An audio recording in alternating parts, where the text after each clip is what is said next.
अस्सलाम वालेकुम beautiful people, welcome back to my channel. आज की वीडियो में मैं आपको बताऊंगी अपने एक्सपीरियंस के मुताबिक हमने इटली में भी एक अरसा गुजारा है और जर्मनी में भी हमें अब तकरीबन 9 साल होने को हैं। तो मैं आपको अपने हिसाब से बताऊंगी कि हमें कौन सी कंट्री बेस्ट लगी और हम कौन सी कंट्री प्रेफर करेंगे, और अगर कोई मेरे से पूछे तो मैं उसको क्या कहूँगी।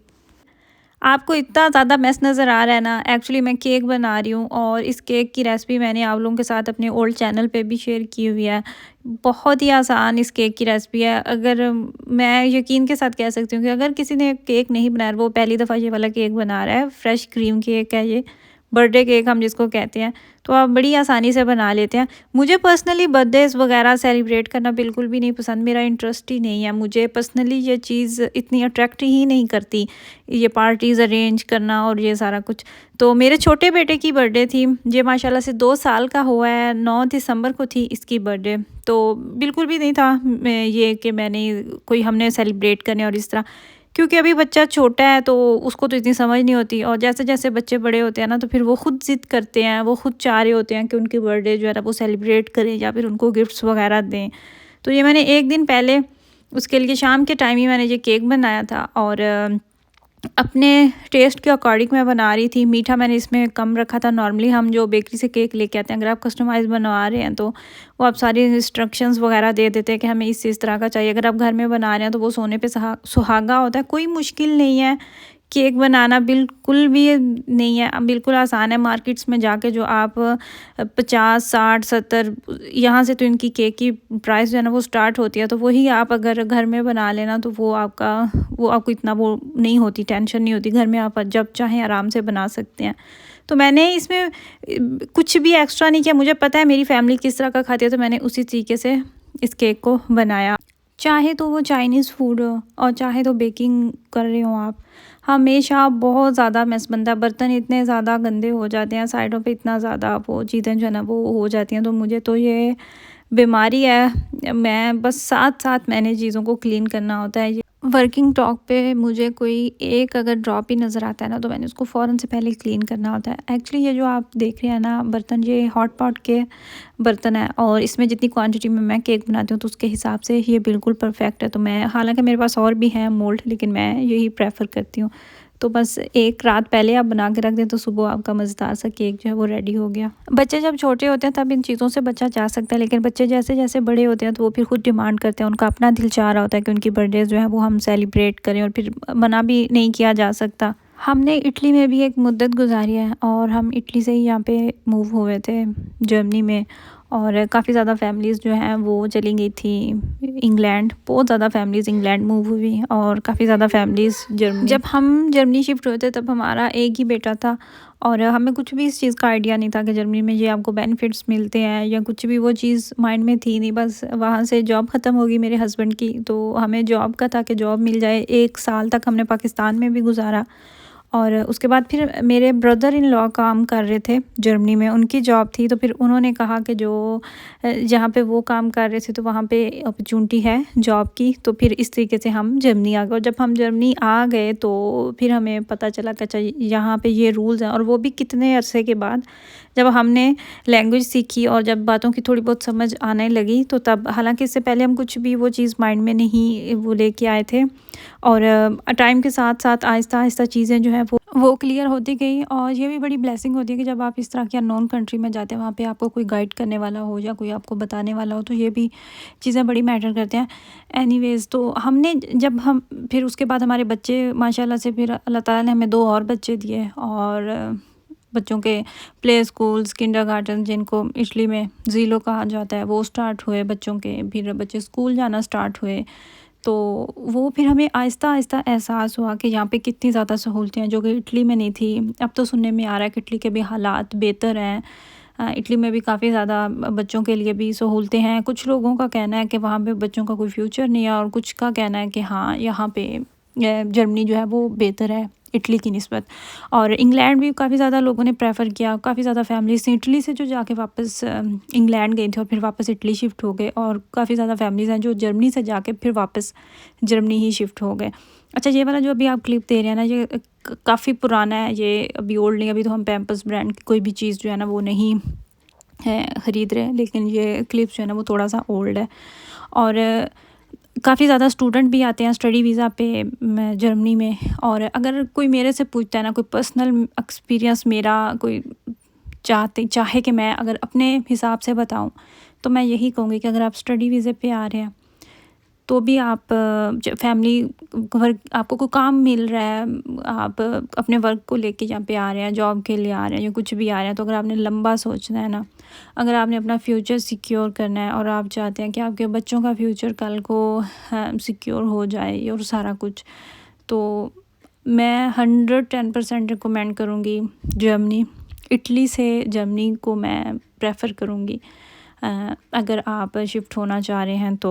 इंग्लैंड में जहाँ पे और इतनी ज़्यादा सहूलतें हैं, वहाँ पे इंग्लिश है, इतनी ज़्यादा अपनी कम्युनिटी है, इंडियन है, पाकिस्तानी है। और वहीं पे साथ साथ एक जो ज़्यादा आसानी लोगों को नज़र आ रही थी ना, वो ये थी कि आप अपने अपनों को, अपने प्यारों को बुला सकते हैं वहाँ पे, विज़िट वीज़े पे आप बुला सकते हैं, ज़्यादा भी वीज़े वहाँ पे लग जाते हैं। लेकिन अभी सुनने में यही आया है कि उन्होंने मज़ीद उस पर सख्ती कर दिया है। अब पहले भी इतना आसान तो नहीं था, लेकिन अब उन्होंने मज़ीद रूल्स जो हैं वो स्ट्रिक्ट कर दिए हैं। और भी उन्होंने काफ़ी ज़्यादा अपने जो रूल्स हैं ना उनमें चेंज किया। और न्यूज़ के हिसाब से अगर आप देखें तो यही बता रहे हैं कि हालात जो है ना इंग्लैंड के वो डाउन डाउन ही होते जा रहे हैं। और जर्मनी जो है ये यूरोप के कामयाब 3 मुल्कों में इसका शुमार किया जाता है। और स्वीडन भी काफ़ी ज़्यादा फैमिलीज़ शिफ्ट हुई थी, और इस तरह के काफ़ी ज़्यादा सुनने में तो आते हैं। लेकिन मैं आपको अपने एक्सपीरियंस के मुताबिक बता रही हूँ, वो चीज़ जो मैंने खुद पर्सनली सुनी है, मतलब देखी है। सुनाया मैं आपको कुछ भी नहीं बता रही कि अच्छा मैंने ये सुना है तो वो सुना है, ऐसा कुछ भी नहीं है। ये जो चीज़ें मैंने आपके साथ शेयर की हैं, ये मैं अपना बता रही हूँ। आपको बच्चों के किंडरगार्टन जो कहते हैं, बच्चों को जो गवर्नमेंट की तरफ से मिलता है, पैसे गवर्नमेंट की तरफ से मिलते हैं बच्चों को, फ़ी बच्चा 250 यूरो तकरीबन आपको मिलता है। और वो तब तक है जब तक बच्चा आपका पढ़ रहा है। 18 साल के बाद भी जब तक बच्चे की स्टडी नहीं कंप्लीट होती, तो वो आपको गवर्नमेंट की तरफ से मिलता ही रहेगा। और ये वो चीज़ है जो हर बच्चे का हक़ है, ये यहाँ का रूल है, ये यहाँ का कानून है, वो आपको मिलना ही मिलना है, चाहे तो कोई अमीर हो, गरीब हो, या फिर कोई गैर मुल्की हो, या फिर कोई डॉयच हो, वो सबको मिलता ही मिलता है। और प्लस इसके साथ और भी ज़्यादा, अगर आपकी पे अच्छी नहीं है तो आपको गवर्नमेंट की तरफ से काफ़ी ज़्यादा सहूलतें दी जाती हैं। अगर आपका काम ख़त्म हो गया तो भी आपको गवर्नमेंट की तरफ से इतने हेल्प की जाती है कि आप अपनी ज़िंदगी आसानी से गुजार सकें। लेकिन ये बात गलत है अगर आप बंदा ये कहे ना कि यहाँ पे जॉब नहीं मिलती। जर्मनी में इतनी ज़्यादा जॉब्स हैं, आपकी सोच है, जर्मनी में बहुत ज़्यादा काम है अगर बंदा करने वाला हो तो। जर्मनी ये ख़ुद आपको बुला रहे होते हैं कि आए आप काम करें। लेकिन एक ही इशू है यहाँ पे, और वो ये है कि यहाँ पे घर नहीं आसानी से मिलते। कुछ सिटीज़ होते हैं जहाँ पे घर आए दिन लगे भी होते हैं, लेकिन जो ज़्यादा इशू है ना वो यही है कि घर ढूंढने में बहुत टाइम लगता है। घर कुछ सिटीज़ तो ऐसे हैं वहाँ पे घर मिलते ही नहीं हैं, ना होने के बराबर। और यकीन नहीं आता, जब हमने यहाँ पे घर शिफ्ट किया था, चेंज किया था, हमें तकरीबन 7 से 8 माह लगे थे घर ढूंढने में। और जिस सिटी में फिर हम शिफ्ट हुए, इस सिटी में हमारा पहले कोई प्लान नहीं था कि हम यहाँ पे शिफ्ट होंगे, लेकिन हमारी यहाँ पे शिफ्ट होने की वजह यही थी कि यहाँ पे घर बहुत ज़्यादा थे, आए दिन कोई ना कोई घर लगा होता था। तो फिर हमने सोचा कि ये घर भी बड़ा था और वो सारा कुछ हमें पसंद आया, जगह भी, एरिया, सारा कुछ, तो फिर हम यहाँ पे शिफ्ट। और अभी जिस सिटी में हम हैं यहाँ पे 80% तक तुर्किश कम्युनिटी है, तो उसका ये फ़ायदा हुआ है कि आपको तुर्किश मार्केट्स हर जगह पे, मतलब कि थोड़ी थोड़ी सी जगह पे आपको तुर्किश मार्केट्स देखने को मिलती हैं। और यहाँ पे एक जो सबसे बड़ी सहूलत मुझे लगी, मस्जिदें तो हैं ही हैं, लेकिन बच्चों को स्कूल में हलाल खाना मिलता है। और अच्छा, मेरी लास्ट वीडियो के बाद ना मुझे काफ़ी ज़्यादा कमेंट्स आए कि स्वीडन बड़ा अच्छा है और इटली के भी हालात बेहतर हो गए। पता नहीं आप इटली के कौन से एरिया में रहे, इटली के आप कौन से हिस्से में रहे। इटली तो ऐसा कुछ भी नहीं हुआ। और वहीं पे कितनी ज़्यादा और भी फैमिलीज़ थी, लोगों के कमेंट्स आए कि हाँ, हम उसी दौरान हम भी इटली से जर्मनी मूव हुए थे और हमने भी इतना हुआ। और अच्छा, कितने ज़्यादा तो ये क्वेश्चंस थे। अभी मेरे माइंड में ये बात आई है, तो मैं सोचा कि मैं अभी वो बात भी मैं जवाब दे दूं। कि पूछा ये गया कि जर्मनी में कौन सा सिटी है जो रहने के हिसाब से बेस्ट है और वहाँ पे काम भी मिल जाएगा और अच्छा है। जर्मनी का हर वो सिटी बेहतर है जहाँ पे आपको घर मिल जाए। आपने जो मेन चीज़ देखनी है ना, अगर आप शिफ्ट हो रहे हैं ना जर्मनी से, तो आपने ये चीज़ देखनी है कि आपको घर कहाँ पे मिल रहा है।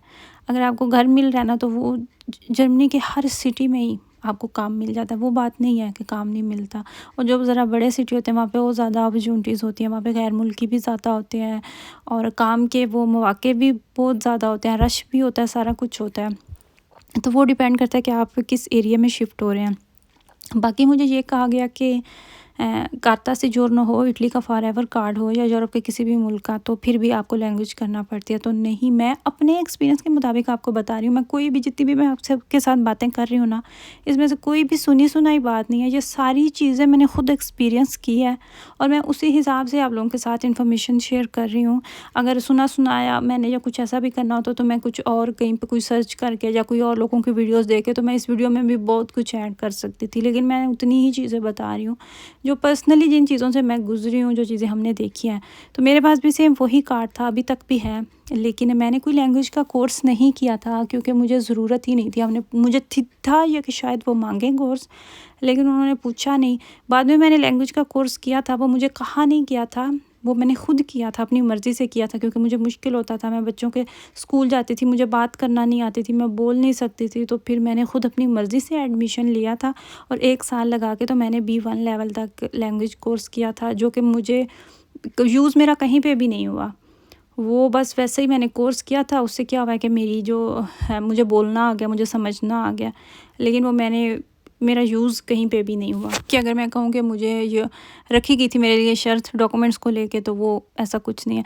इसीलिए कहते हैं कि जिस भी कंट्री में आप जा रहे हैं ना, सबसे पहले जो चीज़ करें ना वो आप लैंग्वेज के लिए जाएँ, लैंग्वेज की आप कोशिश करें सीखने की, तो फिर सारी चीज़ें जो है ना वो आसान हो जाती है। जब आपको एक दफ़ा लैंग्वेज आ जाती है, आप समझने लग जाते हैं, आप कोई सवाल पूछ सकते हैं और सारा कुछ।